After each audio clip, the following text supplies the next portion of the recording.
Alright, I wanted to show you a terrific pattern in a particular asset, in this case gold, on the daily chart, using the MACD and price action. So what I noticed by analyzing this asset is that the peaks of the MACD correspond very well with the price action here, and that there are little false signals, namely that there aren't many instances where the MACD flattens out, but the price action does not, right? So we really have in both directions, we have very consistent signal here. So what I want to demonstrate is, let's say we have wins and losses, and then we can also look at the sort of maximum risk and maximum reward per trade, or let's say average risk and reward per trade. But we'll deal with that later. So first, let's just look at how that works out. So we start here, and we end roughly here, right? And in terms of price action, we start roughly here, and we end roughly there, right? That's our first win. Then what we do is we go from there towards here, which is very hard to define. So let's say at this point, it's really hard to even look at this. There's a little peak in here. It goes up and then it goes down again, right? So that would be 2 wins, but I won't count those because they're such small trades. Then we go up and we make a little bit of money, right? Then we go down towards this level here and we make a little bit of money. Then we have this huge run up met by this, right? And we made a little bit of money. But now look at this, right? If you wait for the crossover with the signal line, you can see you're always lagging behind a price action and cutting into your margins in every single trade. But look at how perfectly this actually peaked when the MACD peaked, right? Not when it crosses over, but when it peaks. So instead of waiting for confirmation, in this case it seems to be a lot more profitable and actually result in better win rates even, to simply trade as soon as it just flattens out. That just seems to correspond much better with what's happening here. So then we go to this little component over here. You can see this catches the bottom again almost perfectly. This is insane, right? 5 wins in a row. Looking at this component here, we go over here. That's another win. You see, here it gets a little bit hard to track, but you can see that you can scalp a little trade here. Maybe go to the lower time frames if you wanted. Right, we have a little bit of run up. You can see, you can barely notice this with boom, boom, boom, and it goes boom, boom, boom. Right, let's not count. Let's count that as 1 win because I mean it's just getting absurd otherwise, right? All right, so let's say we have another significant move here. Let's look at this one. Again, it's almost perfect. This is crazy, right? And that's the thing with MACD, right? I mean, moving averages are historic price data. They are not repainting, right? So MACD value is the MACD value, and that's it, right? That's the beauty of it. So this is a clean actual 9 wins in a row win streak, right? And then we go over here, boom, boom, right? You see, and that's the beauty of it. Every time when it flattens out, you might say, well, but what if it just keeps going up? No, it actually does flatten out the price action. And this is such a grumpy little move. You can see this here, and that actually does indicate that the actual price action is stagnating as well, right?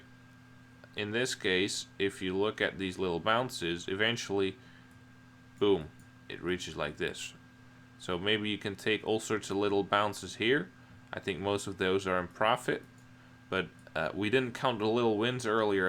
I think this is not wins as well, but let's say it would, at least it wouldn't be more than the more losses than the wins we had earlier, right? So let's still not count that. The actual big move is another winner, and looking at that, boom, you have another winner.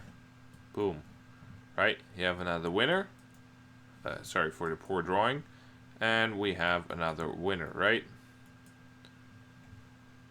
And you can see that, again, this little sluggish price action here instantly impacts the MACD.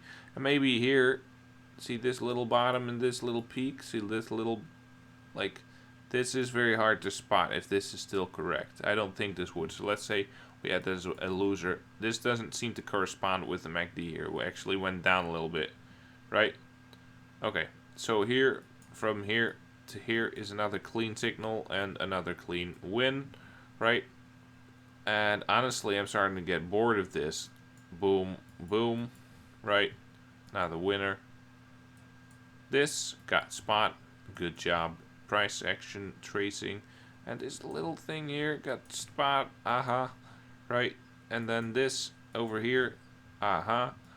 And you can see here from here, like that is another winner. I think we're gonna stop this. This is 20 to 1, right? This is literally a 95% win rate strategy. So that is absolutely amazing. Honestly, I can't believe how well this is working. Now what I want to do, looking here, I will obviously, what I want to do is sell, but I want to sell it using a sort of indicator, which it's not going to be able to do, right?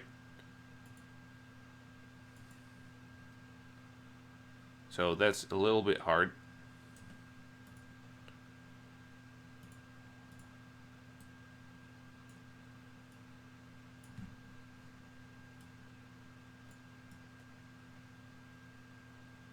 I can't see the price level yet. Oh, whoops.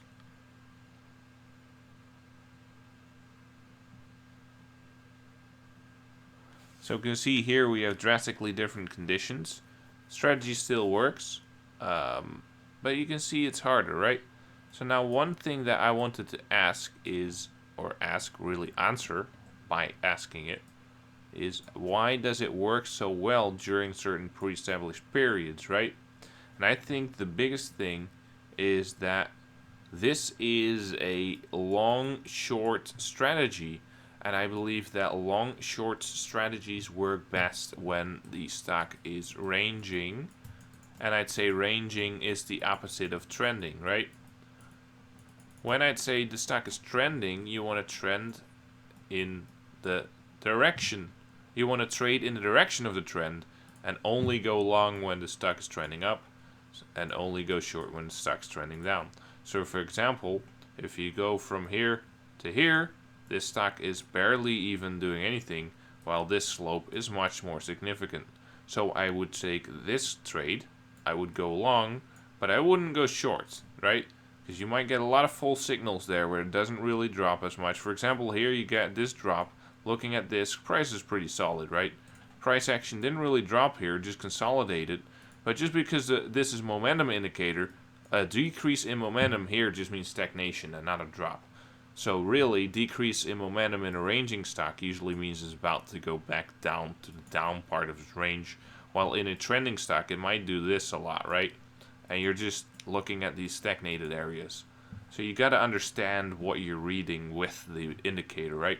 Not just blindly go with, oh, look at here, you have a 100% win rate on this. So I still want to give you that feedback of, no, you can't just do this anywhere. You got to find an asset that is clearly ranging, right? Clearly ranging. Like gas right now. Like, look at this. Look at gas. It's just not really trending at all, right? It's just ranging. And if you look at this, from here to here, boom.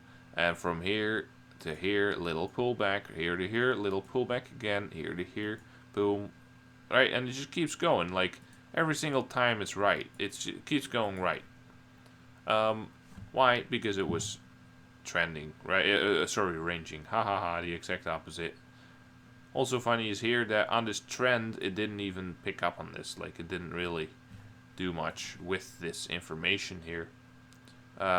It wasn't really fast enough to catch up with it. It just, when it slows down, that is a pullback. So that might be another form of information you can gather as well in certain conditions, but again, that's something for another time. So I hope you learned from that strategy and, for example, when to apply it and when not to apply it, and I hope you have a good day. By the way, if you like this video, maybe consider subscribing and leaving a comment. See ya.